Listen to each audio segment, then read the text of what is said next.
रहस्यमयी महल भाग 2। अर्जुन और रिया ने जैसे ही महल से बाहर कदम रखा, उन्हें एक अनजानी शांति महसूस हुई, मानो किसी अदृश्य जाल से उनकी आत्मा मुक्त हो गई हो।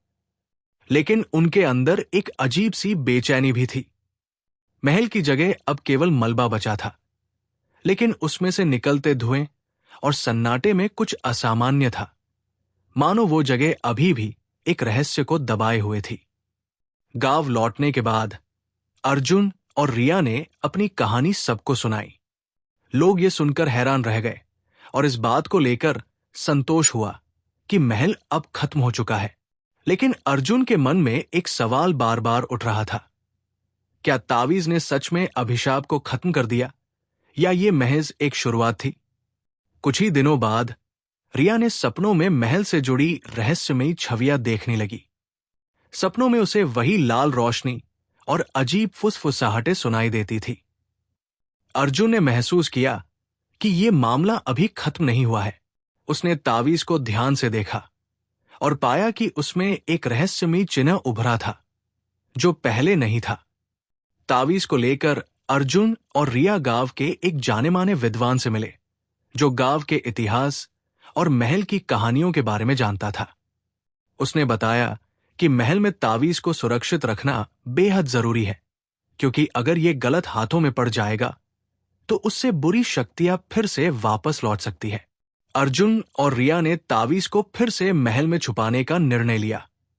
उन्होंने इसे गांव से दूर एक सुरक्षित स्थान पर दफना दिया, ताकि कोई इसे फिर से इस्तेमाल न कर सके। लेकिन इस घटना ने उनके जीवन को हमेशा के लिए बदल दिया। जब कभी हवा में अजीब सी गूंज होती या जंगल से कोई सरसराहट की आवाज आती, उनका दिल तेजी से धड़कने लगता। महल तो ढह गया था, लेकिन वो रहस्य और डर उनके जीवन का हिस्सा बन गया, जैसे कि ये कहानी कभी खत्म नहीं हो सकती। और इस तरह कालधर महल की कहानी एक अनंत गूंज बनकर रह गई, जो हर पीढ़ी को ये याद दिलाने के लिए पर्याप्त थी कि कुछ रहस्यों को छेड़ना इंसानी हदों से परे है। महल के मलबे और तावीज को दफनाने के बाद भी अर्जुन और रिया का जीवन सामान्य नहीं हो सका। हर रात रिया को सपनों में लाल रोशनी और अजीब सरसराहटें सुनाई देती, और अर्जुन महसूस करता था कि कोई अदृश्य ताकत उन्हें लगातार देख रही है। गांव के बुजुर्गों ने अर्जुन और रिया से कहा कि महल का विनाश होना उनके लिए मुक्ति नहीं है, बल्कि ये सिर्फ एक चेतावनी थी। उन्होंने बताया कि कालधर महल के पीछे एक पुरानी कथा थी।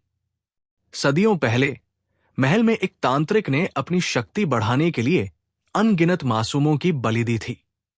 उसकी आत्मा को बंद करने के लिए एक वीर योद्धा ने उस जादुई तावीज का निर्माण किया था, और उस तांत्रिक को मारकर और तांत्रिक की आत्मा को उसी तावीज में महल में ही छुपा दिया। लेकिन महल के विनाश के साथ तांत्रिक की आत्मा अब खुले में आ गई हो, ऐसा हो सकता है। यह सुनकर अर्जुन और रिया ने तावीज को फिर से देखने का निर्णय लिया। उन्होंने उसे दफनाई जगह से निकाला।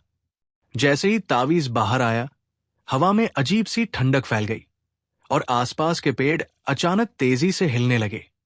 तावीज अब और भी अजीब चमक देने लगा था, और उस पर उभरे प्रतीक तेजी से बदलने लगे।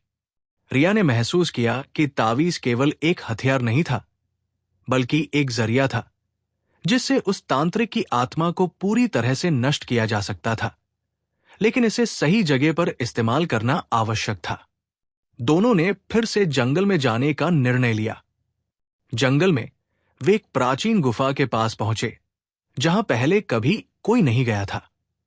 गुफा के अंदर का माहौल वीरान और डरावना था। दीवारों पर अजीब अजीब आकृतियां उभरी हुई थी, जो महल की दीवारों से मेल खाती थी। गुफा के अंत में एक विशाल पत्थर का चक्र था, जो प्रतीत होता था कि वो तावीज के लिए ही बना था। अर्जुन ने तावीज को चक्र के बीच में रखा। जैसे ही तावीज ने चक्र को छुआ, पूरी गुफा कांपने लगी और एक भयानक चीख ने चारों ओर गूंज मचा दी। तांत्रिक की आत्मा प्रकट हुई, लेकिन तावीज की रोशनी ने उसे जकड़ लिया। अर्जुन और रिया ने साहस दिखाते हुए प्रार्थना की और चक्र को घुमाया।